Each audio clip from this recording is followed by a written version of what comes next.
दोस्तों आज की कहानी कुछ ऐसी है जो आपको सोचने पर मजबूर कर देगी। यूपी के बरेली में एक किसान होते हैं। उनकी कई एक बीघा जमीन होती है और वो सबसे पहले अपनी जमीन की रुपाई कर लिया करते थे। गांव के जो जमीन रुपाई करने वाले धान की उन्हें ठेका दे दिया करते थे। ठेकेदार महिलाओं को लाकर खेती और उसमें रुपाई करवा दिया करता था। लेकिन वो किसान एक दिन अपने घर पर सो रहे थे, रात के 9-10 बजे होते हैं। तभी अचानक एक नहीं दो गाड़ी पुलिस की उनके यहाँ पर आकर रुकती है। जब पुलिस को वो देखते हैं तो बड़ा हैरान हो जाते हैं।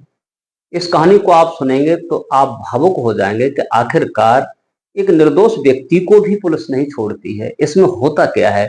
चलिए कहानी आपको सुनाने से पहले वही एक रिक्वेस्ट है, अगर हमारे चैनल पर नए हैं तो चैनल को सब्सक्राइब करें, वीडियो को लाइक करें, कहानी अंत तक सुनें। दोस्तों किसान जिनका नाम था जनक सिंह, जिनके पास 100 बीघा जमीन थी। जमीन होने के कारण और बढ़िया आदमी थे, लोगों की मदद किया करते थे।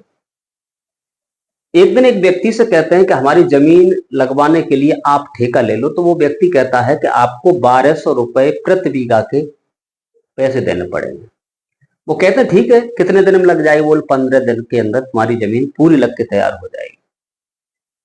उसे ठेका दे दिया जाता है। लेकिन जो ठेकेदार होता है, 2-4 लड़के होते हैं और 10 से 15 उसमें महिलाएं होती हैं।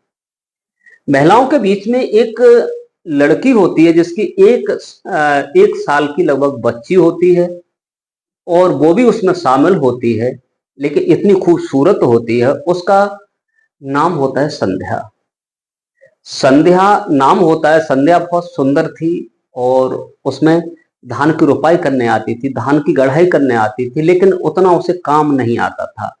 उसकी कुछ ऐसी मजबूरी थी जो कि उसे वो काम करना पड़ता था। दोस्तों कहते हैं कि मजबूरी किसी की भी कहीं ले जा सकती है, लेकिन उसके साथ जो भी होता है, इस कहानी का जो शुरू होती है, इस कहानी से शुरुआत होती है और अंत भी इसी में होता है। दोस्तों लड़की वो खूबसूरत थी, अपनी बेटी को पीठ पर कपड़े में बांध लिया करती थी और पीठ पर बांध करके खेत में गढ़ाई किया करती थी, रुपाई किया करती थी। लेकिन दोस्तों धन्य उस बेटी को, अपनी एक 1-1.5 साल की बच्ची को पीठ पर लाद के और खेती की रुपाई करना। लेकिन जो लड़की थी, इसका नाम सुधा था। सुधा के पिता बहुत बड़े पैसे वाले थे, जिनका नाम था जनक सिंह। जनक सिंह जो थे, इनके पास आम के बाग थे, कई एक बीघा जमीन थी। लेकिन जब शादी की थी इन्होंने बरेली से दूसरी जगह शाहजहांपुर, तो इनके कई एक बीघा जमीन वाला लड़का देखा था जिसका नाम था आमोद। आमोद की शादी हो जाती है इस संध्या से। संध्या एक पढ़ी लिखी लड़की थी। आमोद जो था, उसके पिता गुजरने के बाद उसकी सारी जमीन, क्योंकि आवारा किस्म का वो लड़का हो चुका था। आमोद ना ही तो कमाता था ना ही कुछ करता था। जमीन थी, बाग थे, धीरे धीरे करके सारी गिरवी रख देता है। एक दिन वो आता है कि वो सब कुछ बेच देता है। 4-6 बीघा जमीन बचती है, लेकिन पत्नी को तवज्जो नहीं देता है और उसकी 1 साल 1.5 साल की बच्ची होती है, छोटी सी। अब संध्या जो थी बहुत परेशान होने लगती है। परेशान होने के कारण अब करे तो करे क्या, कहाँ जाए, क्योंकि उसके पास इतना पैसा भी नहीं है। और आमोद शराब पीकर देर रात यूं ही पड़ा रहता था। पत्नी परेशान हो जाती है तो उसी के मोहल्ले की कुछ महिलाएं जो होती है, 4-6 महिलाएं, वह महिलाएं खेत गाड़ने के लिए, खेत में धान रोपने के लिए उस ठेकेदार के साथ वहां पहुंच जाती है। उन्हीं में वो भी चली जाती है। सुंदर होने के बावजूद उससे कोई मना नहीं करता, वो भी उनके साथ चली जाती है। लेकिन काम तो आता नहीं था बेचारी पर, लेकिन फिर भी अपना जैसा कुछ था वो काम करती रहती थी। लेकिन दोस्तों बेटी पीठ पर बंधी है और काम भी कर रही है। और उन्हीं जो किसान थे अजब सिंह, इनके जो खेत में एक लड़का काम करता था, ट्रैक्टर चलाया करता था, जिसका नाम था सत्यम। सत्यम की 2 बहनें थी, अकेला भाई था, पिता गुजर चुके थे। तो अजब सिंह के यहाँ पर उनका ट्रैक्टर चलाया करता था और उनके ही काम में हाथ बटाया करता था और वो उन्हें पगार दिया करते थे। लेकिन शादी नहीं हुई थी। उसने अपनी दोनों बहनों की शादी कर दी थी। अब वो लड़का जो सत्यम था, वो खेत जोतते हुए जब आता है, रोटावेटर चला रहा था और उसने देखा कि और महिलाएं तो खाली हैं और ये भी बेचारी अकेली है, एक साइड में धान लगा रही है और इसकी बेटी जो पीठ पर है, और वैसे खाली पैरों भी नहीं खेत से निकला जाता क्योंकि उसमें गीला होता है। उसे कुछ दया आती है, उसकी बेटी रोती है, रोने के चलते उसके पास कुछ बिस्किट वगैरह रखे होते हैं। ड्राइवर वो ट्रैक्टर खड़ा करता है, खड़ा करने के बाद और ट्रैक्टर की डिग्गी में से कुछ बिस्किट और कुछ रखा होता है नमकीन वगैरह, उस बेटी को देने की कोशिश करता है, देता है और उसके साथ उसकी माँ जो होती है उसे भी पकड़ा देता है, खा लो। लेकिन वो लड़की बच्ची होती है, उसे एक जगह बैठाकर खिलाने लगती है। खिलाने के बाद उसे कुछ दया आती है, वो पानी होती है, पानी की बोतल उसे देता है और वो पानी पीने लगती है। पानी के बाद दोस्तों उस लड़का को यहाँ तक दया आती है कि अब रोजाना खेत की जुताई करता था और उस लड़की के लिए, उसकी माँ के लिए कुछ न कुछ हमेशा लाया करता था। दोस्तों ऐसे ही वक्त गुजरता जाता है, लेकिन जो उसके साथ की महिला थी संध्या की, कुछ समझ जाती है कि आखिर ये ड्राइवर और संध्या दोनों आपस में इतने हिल मिल चुके हैं जिसकी कोई सीमा नहीं है। एक दिन कुछ महिलाएं मजाक में करती हैं, तुम जो कुछ लाते हो संध्या को खिलाते हो, हम लोग का अनाड़ी, हम भी तो खाना जानते हैं। तो ड्राइवर कहता है कि बताइए आप लोग क्या खाएंगे, आपके लिए वही लाया जाएगा। लेकिन सब महिलाएं जब कहती हैं तो कहते, कोई कहती है समोसा खाएंगे, कोई कहती है कि हम कोल्ड ड्रिंक पियेंगे, कोई कुछ कहती हैं। तो वो बाजार जाता है, बहुत सारे समोसा लाता है, दो चार कोल्ड ड्रिंक लाता है और कुछ सौदा ला करके जलेबी जलेबी सबको खिलाता है। लेकिन उसे कुछ ज्यादा देता है, संध्या को, उसकी बेटी थी। लेकिन दोस्तों अब वो यहां तक होता है कि उसकी हिफाजत करने में इतना लग जाता है कि अब उसकी चर्चाएं चारों तरफ होने लगती हैं। जो भी थी सब लड़कियां थी, उसमें काम करने वाली थी, क्योंकि उसे कोई समझाने वाला नहीं था। फिर भी वो समझती है संध्या, चलो कोई तो है जो हमारी सुनता है।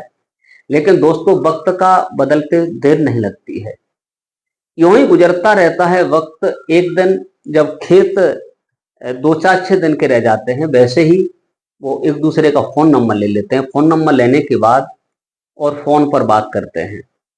लेकिन जो लड़का ड्राइवर होता है वो कहता है कि हम लायक तुम्हारी मदद तो हो, हम तुम्हारी पूरी मदद करने के लिए तैयार हैं।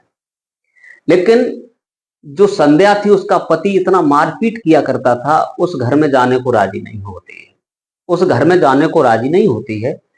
एक दिन खेत की रोपाई हो रही थी, दोपहर में सब लोग पेड़ की छांव में बैठे हुए थे, तभी सत्यम भी आ जाता है। आने के बाद जो महिलाएं होती है बात करती हैं, क्यों तेरा पति इतनी मारपीट करता है। संध्या से कहती है मजाक में, तू ऐसा न कर, सत्यम तुझे बहुत पसंद करता है और तू सत्यम को पसंद करती है। दिन में दो चार छह बात भी करती है, जब तक सत्यम दिखाई नहीं देता तब तक तू कोई बात काम नहीं करती है। एक दूसरे शादी कर लो तो कैसा हो जाएगा।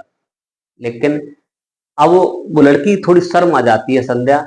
लेकिन और महिलाएं कहती है, देख सत्यम कितना बढ़िया है, जिसके पिता खत्म हो गए थे, जिसने अपनी दोनों बहनों को पाला पड़ोसा, पढ़ाया लिखाया और दोनों की शादी कर दी, और एक इज्जतदार लड़का है जो कि आज हमारे आपके बीच में है और कितना सुशील है। अगर इसके साथ शादी हो जाए तो क्या हो जाएगा। दोस्तों उस समय तो कोई बात नहीं होती है, लेकिन फोन पर जब दोनों बात करते हैं तो सत्यम से संध्या फोन करती है और कहती है कि सत्यम अब हम उस जगह नहीं जाएंगे, तुम मुझे भगा के ले चलो और मैं तुम्हारे साथ भाग चलेंगे, क्योंकि वो कसाई है, मुझे मारता है, और चलकर कहीं कोर्ट मैरिज कर लेते हैं। सत्यम मना करता है, कहता है कि दुनिया के लोग क्या कहेंगे, हमारी यहाँ छवि बनी हुई है, हमारी इज्जत है, हमारे जो किसान हैं अजब सिंह हमें बहुत कुछ चाहते हैं, बहुत कुछ जानने वाले होते हैं। लेकिन दोस्तों जब वो नहीं मानती है किसी प्रकार से, वो जाने को तैयार नहीं होती है अपने घर, अपने पति के पास, तो सत्यम एक दिन वही काम करता है कि वहां से लेकर के वो गुड़गांव दिल्ली चला जाता है। गुड़गांव चला जाता है और वहां रहने लगता है। इधर उसके पति को जब पता लग जाता है कि आखिर मेरी पत्नी किसी के साथ भाग गई है, और वो भागी है, वो ट्रैक्टर चलाने वाला ड्राइवर था उसके साथ भागी है, उसके साथ भागी है, अब हम इसे खोज कर निकालेंगे। वो थाने जाता है, थाने जाकर के किसान के नाम में और जो ठेकेदार था उसके नाम में और जो महिलाएं थी उनके नाम में और वो सत्यम के नाम दर्ज एफआईआर कर देता है, नाम दर्ज एफआईआर कर देता है। तो पुलिस दिन में तो नहीं आती है, शाम को 7 8 9 बजे उनके घर पे आ जाती है जब सिंह के, और उन्हें कहती है कि तुम्हारे घर पर ऐसा काम होता है, जो लोग तुम्हारे यहाँ काम करते हैं अंत में तुम कुछ ऐसा भी करते हो। तो लेकिन उन्हें ये बात नहीं मालूम थी कि आखिर क्या हुआ है। वो पूछते भाई बात क्या है, तो पुलिस वाले कहते हैं कि इस आमोद की पत्नी को तुम्हारा ड्राइवर भगा के ले गया है।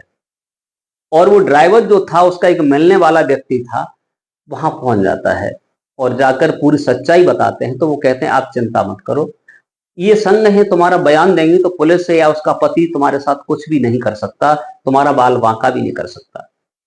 दोस्तों फौरन ही अजब सिंह जो होते हैं उस ट्रक ड्राइवर को, सत्यम को फोन लगाते हैं। सत्यम फोन उठाता है और कहता है कि सत्यम तूने बहुत गलत किया, मुझे नहीं बताया।